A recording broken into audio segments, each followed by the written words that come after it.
अध्यक्ष महोदय, मी नियम 97 अन्वये मांडलेल्या या स्थगन प्रस्तावावर आपलं निवेदन करायला या ठिकाणी उभा आहे. अध्यक्ष महोदय, एक अत्यंत गंभीर आणि संवेदनशील विषय. अध्यक्ष महोदय, या ठिकाणी माननीय मुख्यमंत्री आज सभागृहात बसले आहेत.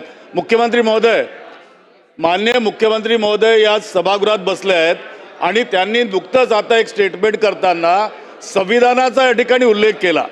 अध्यक्ष महोदय, आपण डॉक्टर बाबासाहेब आंबेडकर यांनी देशाला दिलेल्या संविधानाची शपथ घेतो. आपल्या सभागृहात सुद्धा त्यांची प्रतिमा या ठिकाणी लावतो.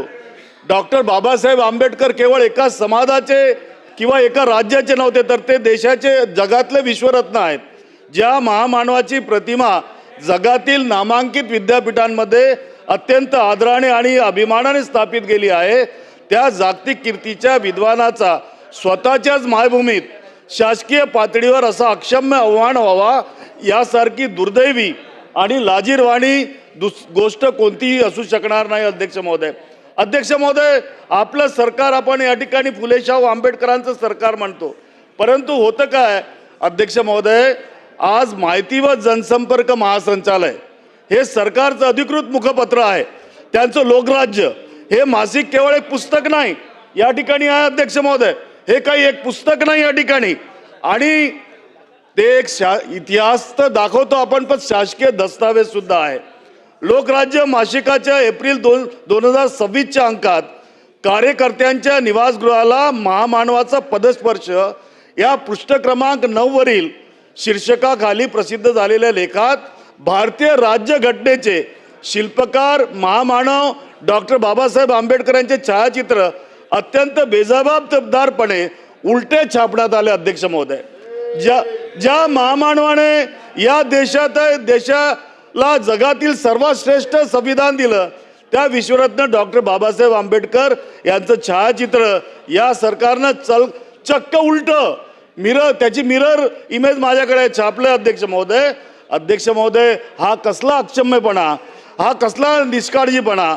छायाचित्र उलट छापल्यामुळं महामानव डॉक्टर बाबासाहेब आंबेडकर हे डावखुरे, डाव्या हाताने लिहिणारे असल्याचा ऐतिहासिक दृष्ट्या पूर्णपणे चुकीचा आणि खोडसाळ संदेश जनमानसात जात आहे. अध्यक्ष महोदय, एवढ्यावरच हे सरकार थांबलं नाही. अध्यक्ष महोदय, तर त्या छायाचित्राच्या पार्श्वभूमीवर असलेल्या आपल्या देशाच्या सर्वोच्च नागरी सन्मान भारतरत्नचा लोगो सुद्धा या अकार्यक्षम सरकारनं उलटा छापला.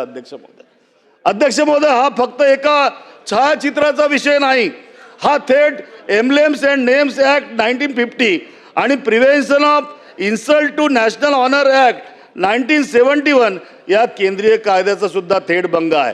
शासकीय मासिकातच आपल्या सर्वोच्च राष्ट्रीय चिन्हाचा आणि महामानवाचा असा अपमान होतो, यापेक्षा लाजिरवाणी गोष्ट कोणती असू शकते. अध्यक्ष, मला या ठिकाणी निवेदन आहे अध्यक्ष महोदय माझं, की DGIPR मध्ये संपादकीय सहाय्यकापासून ते महासंचालकापर्यंत अधिकाऱ्यांची भली मोठी फौज बसली आहे. 5-5 टप्प्यावर प्रूफ चेकिंग त्या ठिकाणी होण्याची प्रशासकीय पद्धत असताना हे पुस्तक छपाईला आणि वितरणाला जाईपर्यंत कोणाच्या जे लक्षात कसे आले नाही. अध्यक्ष महोदय, महामानवाच्या अस्मितेशी खेळण्यासाठी इतकं निर्धास्त रुलिंग देऊ द्या याच्यावरती. बसा आपण. अध्यक्ष महोदय,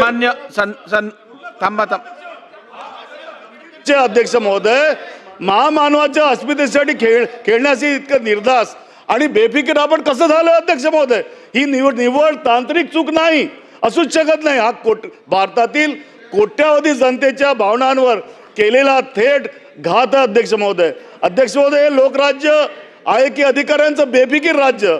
जाहिरातींवर आणि स्वतःच्या प्रचारावर कोट्यावधी रुपये उधळणाऱ्या आपल्या या सरकारकडे महामानवांचं छायाचित्र योग्य आहे की नाही हे तपासण्यासाठी 5 मिनिटाचाही वेळ मिळत. सन्माननीय नितीन राऊत साहेब, आता रिपिटेशन होत आहे. आपण मांडलेला मुद्दा मला समजलेला आहे, सभागृहाने पण त्याची नोंद घेतलेली आहे. सन्माननीय मंत्री महोदय, दिलेल्या माहितीची आपण सखोल चौकशी करावी आणि दिलेली माहिती जर योग्य असेल तर या संदर्भातली जबाबदारी निश्चित करून संबंधित अधिकाऱ्यांवर उचित आपण कारवाई करावी. चला पुढे.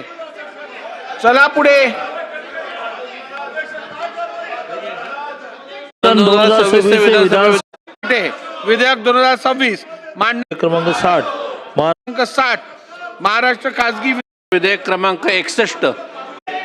अध्यक्ष महोदय नाही, माझं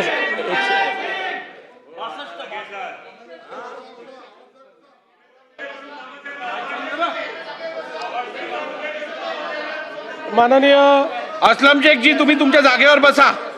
असलम माननीय शेख जी अध्यक्ष महोदय, जागेवर बसा. असलम शेख. माननीय अध्यक्ष महोदय, सन्मान्य नितीन राऊत साहेबांनी जी बाब लक्षात आणून दिलेली आहे की भारतरत्न महामानव डॉक्टर बाबासाहेब आंबेडकरांचा फोटो हा लोकराज्यामध्ये रिव्हर्समध्ये छापण्यात आलेला आहे. निश्चितपणे ही गंभीर बाब आहे. आपण त्या संदर्भात निर्देश दिलेले आहेत. 24 तासात या संदर्भात कारवाई केली जाईल.